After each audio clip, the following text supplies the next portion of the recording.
Дамы и господа, сердечно приветствую вас на своем канале и добро пожаловать в рубрику «Машина на продажу». Сегодня на обзоре у нас Sanyon Action.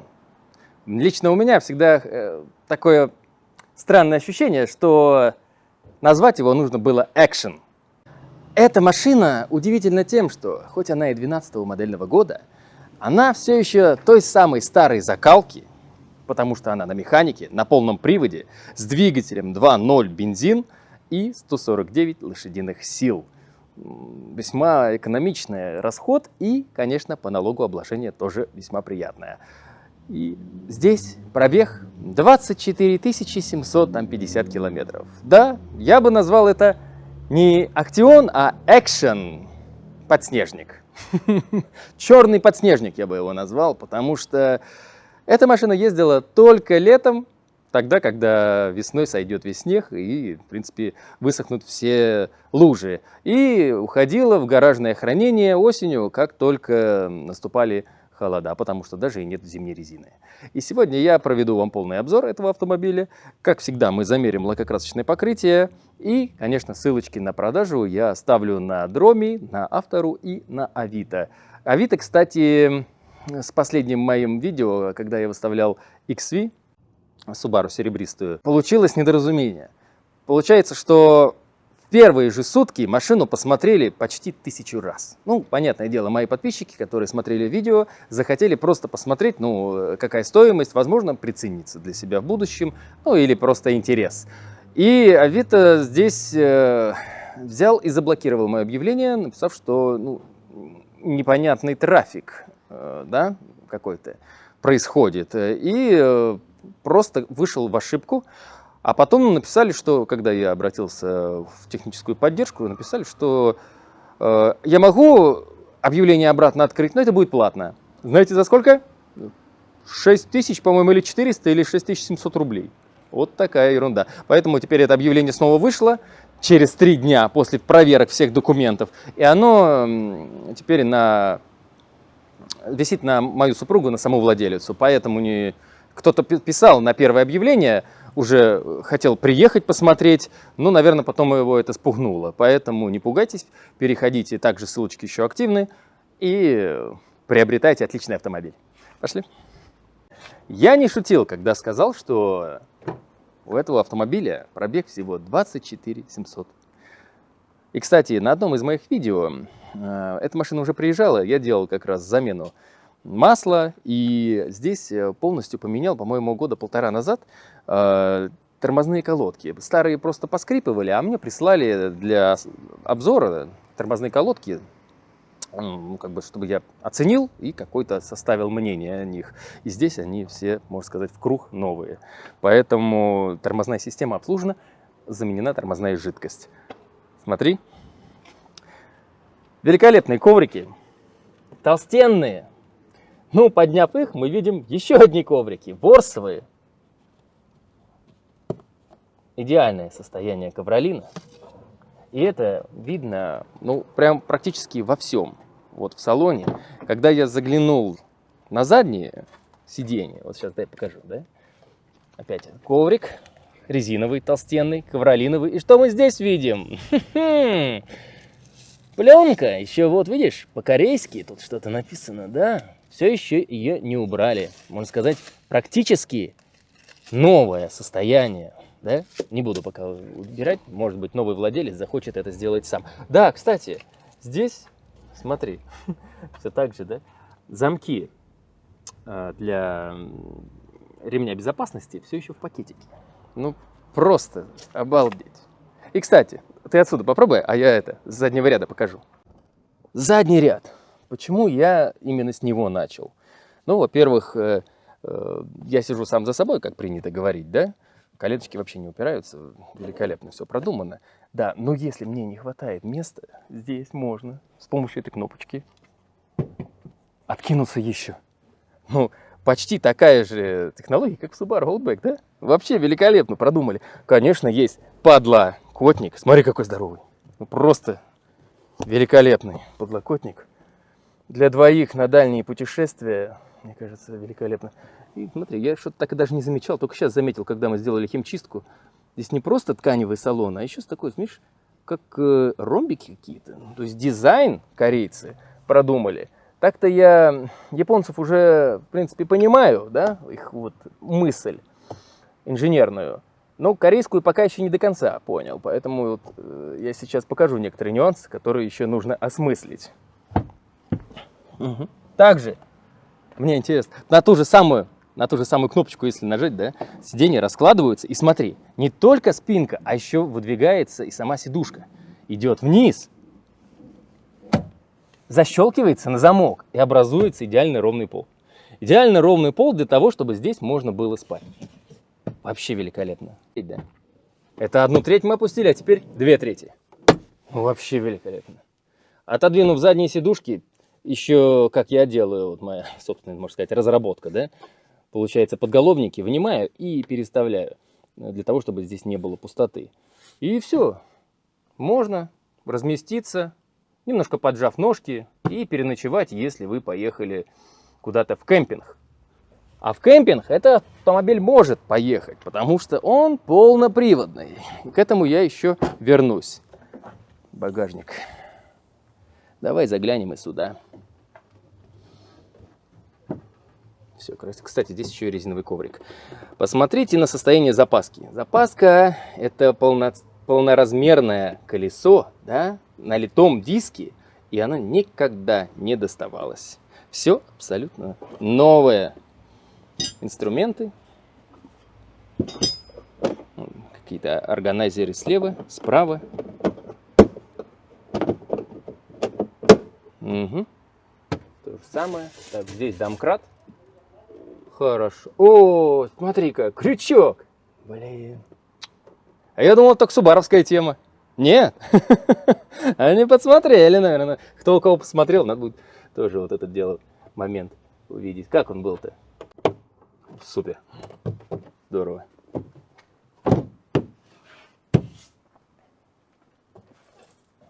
Достаточно высоко поднимается. И напомню, я 1,87 м. Смотри, в принципе, практически прохожу, да? То есть от дождя даже может спасти, если приехать на рыбалку и рыбачить.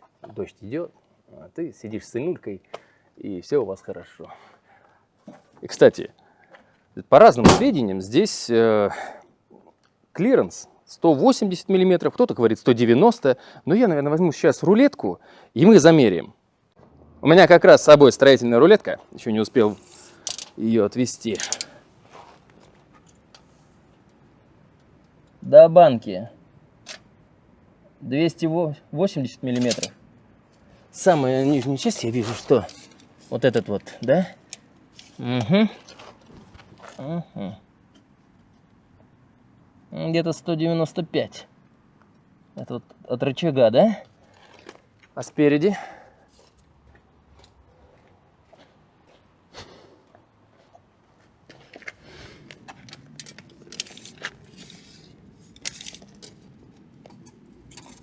Слушай, ну, у меня показывает 230, но неправильно, потому что она сейчас стоит здесь где-то.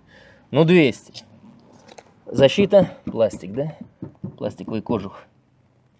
Но зато смотри, под передним бампером, кстати, такая тема, ну, где-то 370 миллиметров. Кстати, такая тема, она еще и на Хондах CR-V, да, и на Лексусах таких RX старых. У них получается сам передний бампер, он вот так вот задран, он почти как у лодки, да, вот. А вниз идет вот эта вот защита и, соответственно, нижняя часть. Это сам поддон картер двигателя. Так, а до порогов —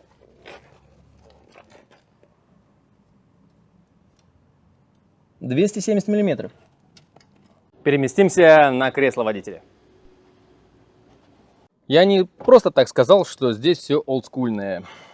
Удобные, но простые регулировки сидения. Также есть регулировка руля по вылету. Нет, только по наклону. Ну ладно, хотя бы по наклону есть. Видишь, как высоко сделали? Потому что руль большой, огромный руль. Есть вот зона отдыха для пальцев. Никаких кнопочек, но есть круиз-контроль. Да, на коробке механики есть круиз-контроль. И самое главное, что он не только включает вот этот джойстик, круиз-контроль, и управляет им. Еще и включает режим эко, экономичный. Сейчас покажу. Посмотрите как раз. Пробег 25 728. Да, здесь хорошая музыка, хотя двери не зашумлены. Видишь? Автокруиз. Но если джойстик от себя, эко, также круиз можно выключить, и получается только экономичный режим. Вообще, обалдеть. Все достаточно просто, но радует глаз. Тахометр, спидометр, все красивое. И самое главное, заходи сюда, пожалуйста. Ключик красивый, новый, все еще заводская этикетка сзади. Замечательно. Посмотри. В принципе, здесь все достаточно лаконично, просто, но в то же время какой-то инженер потратил огромное количество времени все это дело продумать. Смотри, у нас сверху, достаточно жесткая, да, панель, достаточно жесткая, но все равно красиво выглядящая. А вот это мне напоминает, как раньше было у «Газели», да, когда мы путешествовали там еще в институте. Тут обычно они деньги хранили, да, вот такая, раз, можно что-то положить. Можно положить сюда телефон, да, и получается как вот по навигации, да, ехать и смотреть, получается, не отрываясь от самого вождения. Но интересно придумано. Это не последний далеко органайзер. Кроме того, что есть подлокотник передний, стандартных размеров. Внизу дерюшечка. Небольшой ножик и ножик поменьше. Бардачок. Да. Так, инструкция по эксплуатации. Второй ключ. Лист А4 помещается. Также, смотри, еще вот здесь спрятан. Смотри, какой глубокий органайзер. Сразу я его даже и не заметил. С подсветочкой. Смотри. Под мультимедиа. Мультимедиа, да? Prologen. Самостоятельно уже установили. С USB входом, со всеми делами. У меня раньше такая на Тойоте стояла. Классно, хорошо звучит. Смотри, здесь вот получается тоже органайзер, куда можно положить, наверное, диски, да? Потому что он все еще читает диски. Наверное, если в коробочке, то, не больше 4 дисков. Если просто так класть, ничего, поцарапаются, это ни к чему. Но нет, смотри-ка, спускаемся вниз, нажимаем серебристую кнопочку, и у нас еще один органайзер. Ты посмотри, какой он глубокий. Вот у меня не маленькая, да, ручка, глянь сколько, не знаю, сантиметров 20, наверное, да. Великолепно. Что сюда можно положить? Тоже диски, там еще что-то. Положил и забыл. Климат-контроль. Такие прям массивные, приятные, все понятно. Часы электронные, подогревы есть, да. Легко поблагодарить, если тебя пропустили. Замечательно. Смотри-ка, что? Прикуриватель, да, не заглушка, настоящий прикуриватель, который никогда, в принципе, наверное, и не работал. Внизу еще вот органайзер есть, куда можно что-то положить. Сейчас тут стоит оригинальная пепельница, которая никогда не видела пепла. Молодец. Подогревы сидений тоже никогда, наверное, не включались, потому что зимой машина, говорю, не перемещалась. Ручник. Вот это, конечно, вообще тот самый ручник, с которым еще можно дрифт, да? Разгоняешься, поехал боком. Замечательно. Шестиступенчатая коробка, механика, очень надежная, крайне. Надо только привыкнуть, потому что включение задней передачи идет именно вот зажимаешь и вставляешь в нужную позицию. Кстати, прям такие четкие хода, значит, кулиса не разбита. Смотри, 5-я, 6-я, очень удобно, прям приятно, нравится мне, прям нравится. Я вообще люблю механику. Я сказал, что этот автомобиль полноприводный. На самом деле здесь полный привод, он условно подключаемый автоматической электроникой за доли секунды, когда начнется пробуксовка передних колес.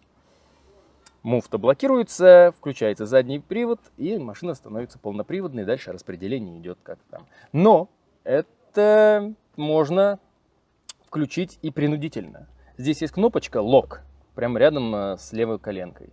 Но это можно было бы понять или перевести как блокировка, но здесь нет блокировок, там дифференциала или чего-то. Это, я думаю, вот именно принудительное подключение полного привода. Включаю ее, требуется буквально где-то 2 секунды. Он не сразу включается и также не сразу выключается. И, по-моему, до 25 или там 30 километров можно именно вот принудительно ехать на полном приводе. Какое-то серьезное внедорожье взять, да, преодолеть. Замечательно. Вверху еще один органайзер как раз для очков. Очень приятный, очень приятный. Мне идет? Смотри, подсветка. Прям клавиши отдельные, да, как тогда еще делали. Сейчас делают, ты нажимаешь на сам плафон, но это логично, да. Нажмешь на плафон, он заряжает. Нет, здесь вот так. А еще отдельная клавиша для того, чтобы двери. То есть, получается, у нас сейчас двери открыты. Раз, они будут, получается, как такой вот вежливый свет. Встречать тебя и гаснуть, когда ты будешь отходить. Но смотри, у нас есть козырьки, в них есть зеркало. И видно, что есть подсветка. Вот. Как только ты открываешь козырек, кстати, смотри, все еще пленка, да? Можно вот открыть, вот там зеркало, которое еще никогда не видело никакой пылинки. Ну, не будем это делать, пусть это сделает новый владелец, пусть ему будет приятно. Вот это вот я не понял. Потому что как только ты открываешь, загорается свет. Свет светит прямо на козырек. То есть он не светит на тебя, да, на лицо. Получается, что в зеркало тоже не попадает. Вот это странное решение. Так ты ничего не увидишь в зеркало. Так ты перекрываешь свет. Ну, так. И здесь то же самое, да? Да. Подсветка есть. Почему-то козырек перекрывает. Кто это сделал? Почему так получилось? Непонятно. О, с микролифтом. Да, и, кстати, еще есть подсветка посередине. Посередине. И, конечно же, в зоне багажника. Тут, кстати, прям вот вообще, как не поскупились на эти фонарики. Прям молодцы. Молодцы. Замечательно. Прям порадовало меня. И красиво выглядит. Пошли. Ну и, конечно, сердце этого автомобиля. Это его двигатель. Давайте заглянем под капот. И вы, наверное, скажете: ну, Сергей, ты, как всегда, тут натер машину. Да, машину натер. Где-то, где надо, полирнул. Но я совершенно не трогал ничего в подкапотном пространстве. Просто предыдущий владелец, он любил вот, чтобы у него здесь был полный порядок. Натирал, протирал. Батарею, кстати, я помню, меняли. По-моему, ей еще и 3 лет нету. Новый фильтр буквально год назад поставлен.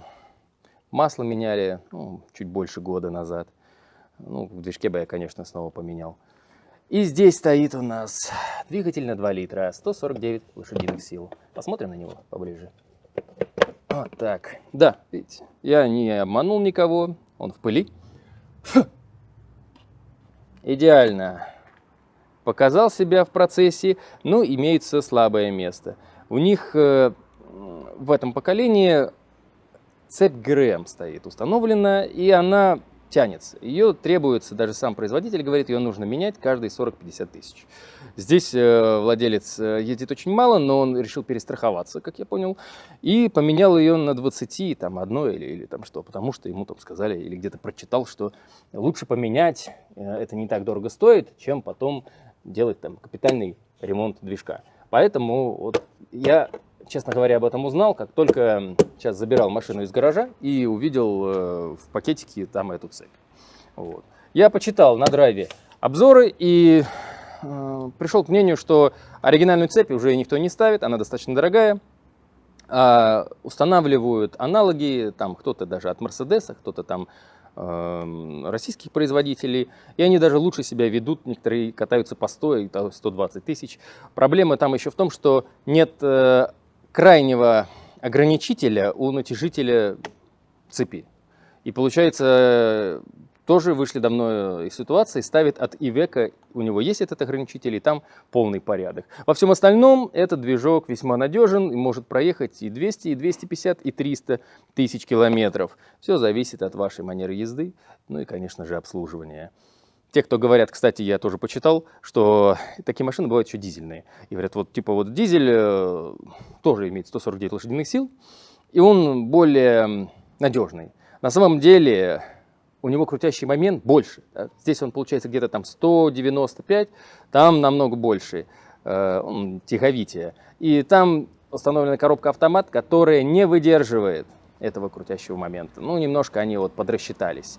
И кто-то писал на драйве, что и на 120 тысячах уже делали капитальный ремонт коробки, а кто-то даже и поменял. И я тут никого не сужу, потому что если ремонт, он нецелесообразен, ну, по денежным, да, вот, получается, составляющей, то заменить на контрактный, это, ну, мне кажется, сейчас лучшее решение.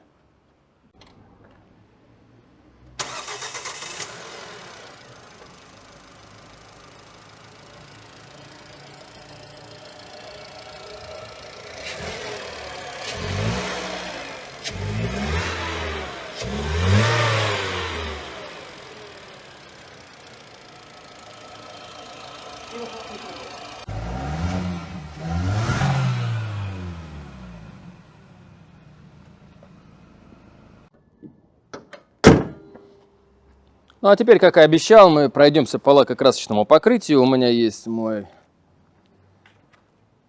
толщиномер. Сейчас он будет готов. Пошли. 118, 122, 108, 125, 102, 114. Правое крыло.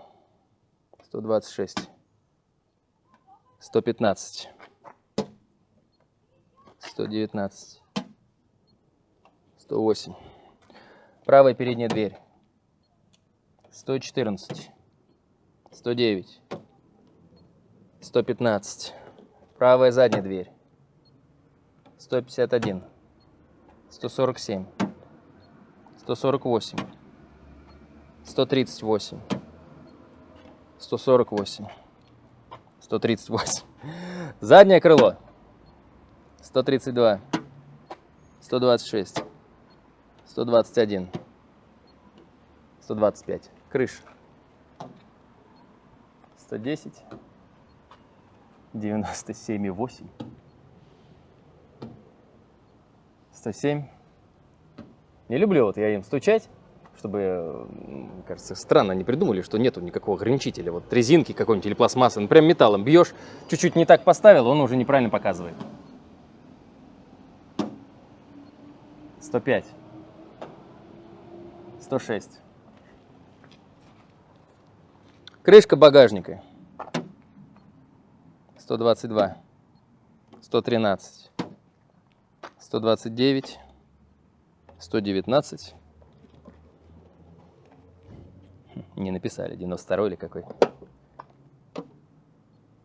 115. Пластиковая. 130. Левая задняя дверь. 108. 111. 115. 121. Водительская дверь. 101. 116. 114. 120.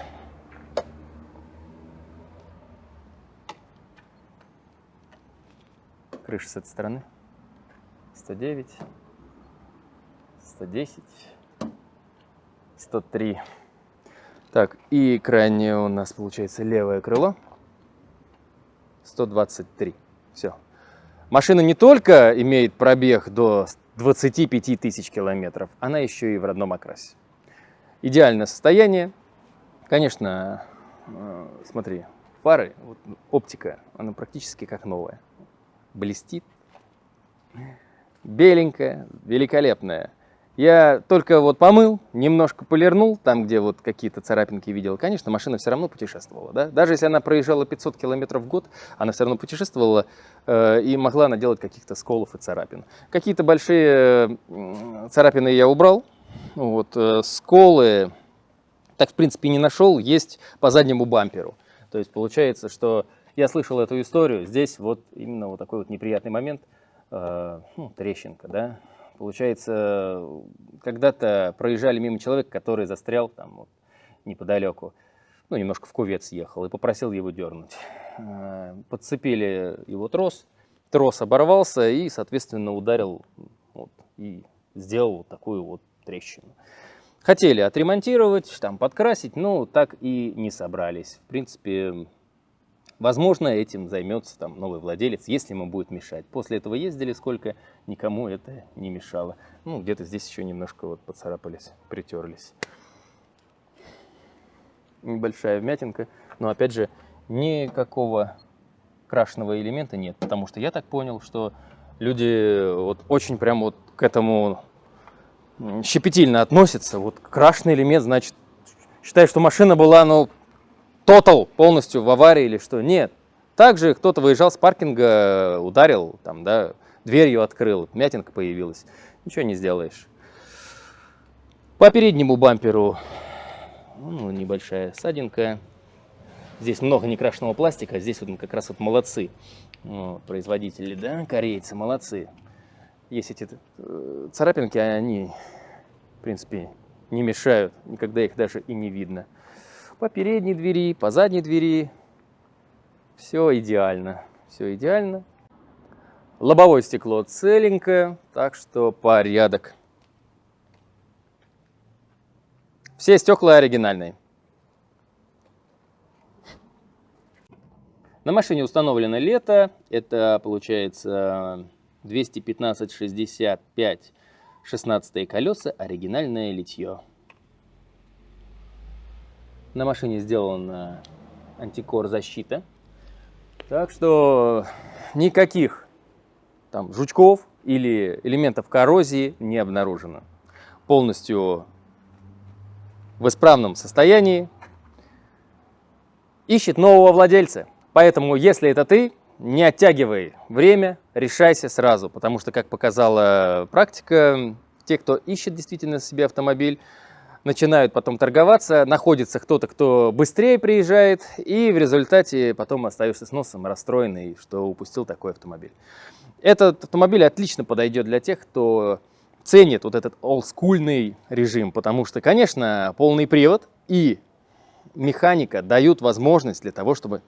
И, конечно же, высокий клиренс дают возможность для того, чтобы выезжать, может быть, на рыбалку, там, да, кто-то на охоту, просто в лес, там, по грибы, в кемпинг, для того, чтобы полностью ощутить вкус жизни дикаря, да. И, конечно, если пройдет дождь и будет какая-то дорога раскисшая, этот автомобиль без труда поможет вам оттуда выбраться или забраться еще дальше. Кстати, XV также все еще на продаже, вы можете ее найти в объявлениях на Автору, Авито и на Дроме. Многие задают вопросы, в ПТС внесены ли изменения при замене двигателя.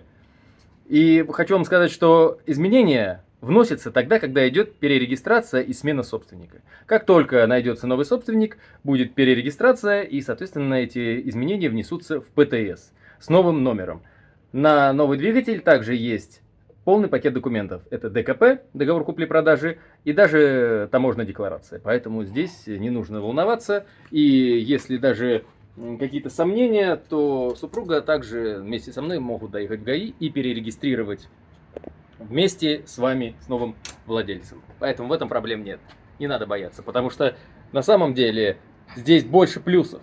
Вы получаете свежий движок с минимальным пробегом, потому что пробег тут тоже так не сильно большой, 108 тысяч всего, да, а пробег движка 54. 54 – это значит, что вы еще можете ездить и ездить, и, возможно, даже ваши дети и внуки.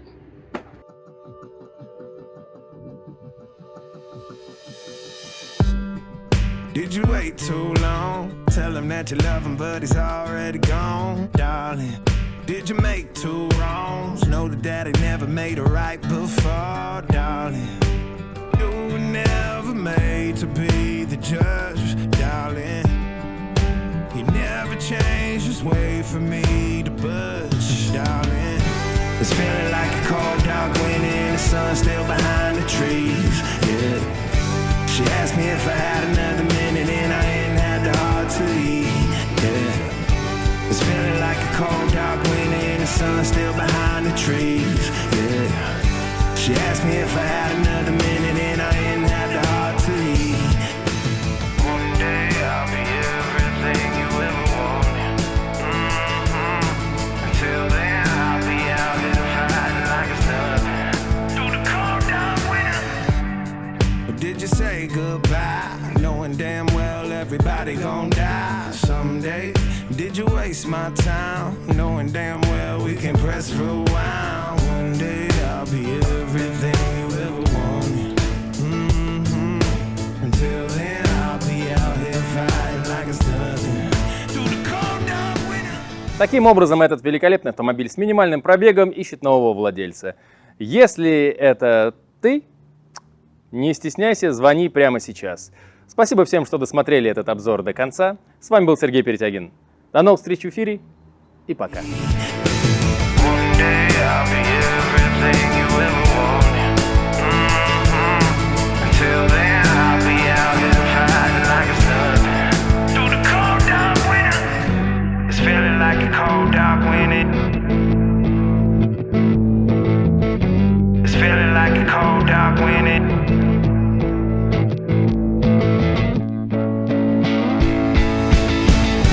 It's feeling like a cold dark winter and the sun still behind the trees. Yeah.